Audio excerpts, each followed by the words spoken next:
अस्सलाम वालेकुम। कैसे हैं आप सब लोग? उम्मीद करती हूँ कि आप सब लोग खैरियत से होंगे। तो आज का मेरा टॉपिक है कि आपने नोट्स किस तरह से बनाने हैं। मेरे बहुत से स्टूडेंट्स जो हैं वो काफ़ी रिक्वेस्ट कर रहे थे कि इसके ऊपर भी एक वीडियो बनाएं कि नोट्स किस तरह से बनाने हैं। तो उन्होंने मुझसे इस बात को कहा कि आपने हमें ये पॉइंट बताना है कि एक तो डिफरेंट सब्जेक्ट के नोट्स किस तरह से बनाने हैं।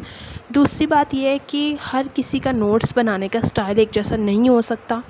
तो अगर किसी की लर्निंग कैपेसिटी इतनी नहीं है या हर एक किसी का लर्निंग स्टाइल जो है वो डिफरेंट है, तो वो नोट्स किस तरह से बनाए। पहली बात तो ये है, नोट्स आप किसी भी सब्जेक्ट के बना रहे हैं, आप लोगों को पहले पढ़ना पड़ेगा वो चैप्टर।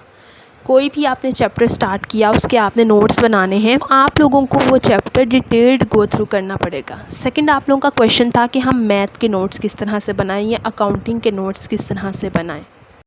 सो गाइज़, आप लोग यहाँ पे देख रहे हैं कि मैं किस तरह से सारी इन्फॉर्मेशन को पढ़ रही हूँ, साथ साथ उसे हाईलाइट करती जा रही हूँ।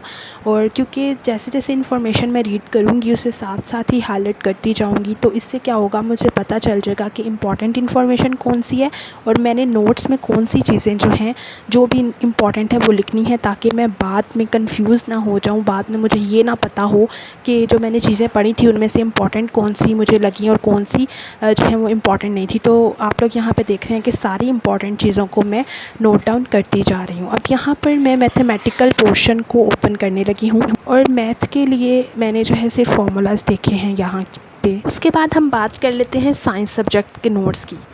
जो भी आप लोग साइंस सब्जेक्ट्स के नोट्स बना रहे हैं, ये साइंस का कोई चैप्टर है जिसके आप नोट्स बना रहे हैं, तो आप लोगों ने डायग्राम्स की हेल्प लेनी है। डायग्राम्स में आप पूरा प्रोसेस उधर मेंशन होता है। अगर आप हार्ट का सपोज़ करते हैं, हार्ट एक आप लोगों का चैप्टर है organ system, human organ system, तो उसमें जितने भी ह्यूमन ऑर्गन्स है, लाइक हार्ट हो गया, आप लोगों का ईयर हो गया, तो उसकी एक प्रॉपर डायग्राम बनी होती है। आप उसके थ्रू जो है जो प्रॉपर प्रोसेस है वो आप लोग वहाँ पे शो कर सकते हैं। और डायग्राम्स के थ्रू पूरा प्रोसेस बहुत इजीली शो हो जाता है। तो आप लोगों ने अपने नोट्स में रादर देन कि आप लोग वर्डिंग लिखें, आप लोग डायग्राम्स बनाएं और उसकी सूरत में आप लोग वर्क करें। इसके बाद बात आ जाती है वो स्टूडेंट्स जो कहते हैं कि हमें की पॉइंट्स याद नहीं होते। अगर हमने अपने नोट्स में की पॉइंट्स लिखे हैं तो ऐसा होता है कि हम बाद में जब नोट्स पढ़ते हैं तो हमें वो की पॉइंट्स भूल जाते हैं। तो आप लोगों ने क्या करना है, आप लोगों ने 1 या 2 सेंटेंसेस में 1 या 2 सेंटेंसेस में आप लोग इजीली उस जो आप लोगों का टॉपिक होगा या जो भी आप लोगों को इम्पोर्टेंट लग रहा है उसको आप डिस्क्राइब कर दें, ताकि जब आप लोग 2 से या 3 दिन के बाद वो टॉपिक दोबारा से पढ़ें तो आप लोगों को पता चल जाए कि आप लोगों ने इसके अंदर क्या लिखा था। अब होता है ऐसे, अगर मैं अपनी बात करूँ तो मैं भी बुलेट्स फॉर्म में कोई भी चीज़ नहीं लिखती, या फिर मैं 1 to 2 लाइन्स लिख लेती हूँ। बुलेट फॉर्म में आप तब बना सकते हैं जब आप लोगों के नोट्स जो हैं वो रिवाइज़ आप लोगों ने करने हो। जब आप लोगों ने अभी नोट्स को लर्न करना है तो एट दैट टाइम आप बुलेट्स फॉर्म में नहीं बनाए तो ज़्यादा बेटर रहेगा।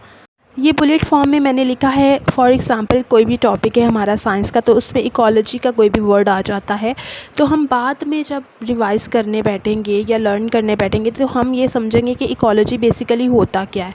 तो हमने इकोलॉजी के अंदर इसका एक शॉर्ट सा पॉइंट भी लिख देना है कि इकोलॉजी का मीनिंग क्या है, और ताकि हमें बाद में ना ये भूले और ना ही हम बाद में कंफ्यूज हों और फिर हमें बुक दोबारा से ओपन ना करनी पड़े।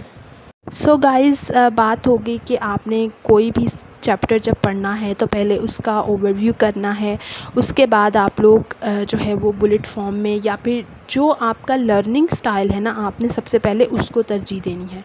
अगर आप कोई भी चीज़ मैप्स के थ्रू ज़्यादा बेटर तरीके से याद कर सकते हैं तो कभी भी डिटेल्ड में या बुलेट फॉर्म में मत जाएं। अगर आप लोगों को बुलेट्स में ज़्यादा या कीवर्ड्स में ज़्यादा चीज़ें अच्छी लगती हैं तो आप लोग कभी भी मैप्स की तरफ जो है वो कन्वर्ट ना करें।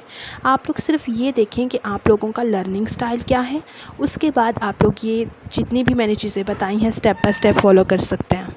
सो गाइज़, होप सो कि आप लोगों को ये वीडियो अच्छी लगी होगी। और as far as concern with my Dawn editorial and other competitive exams related videos, तो टाइम शॉर्टेज की वजह से और काफ़ी ज़्यादा बिजी स्केड्यूल की वजह से मैं अपलोड नहीं कर पा रही, बट इंशाल्लाह ताला इन फ्यूचर और इंशाल्लाह मैं कल से ही कोशिश करूँगी कि रेगुलर वीडियोस आएँ।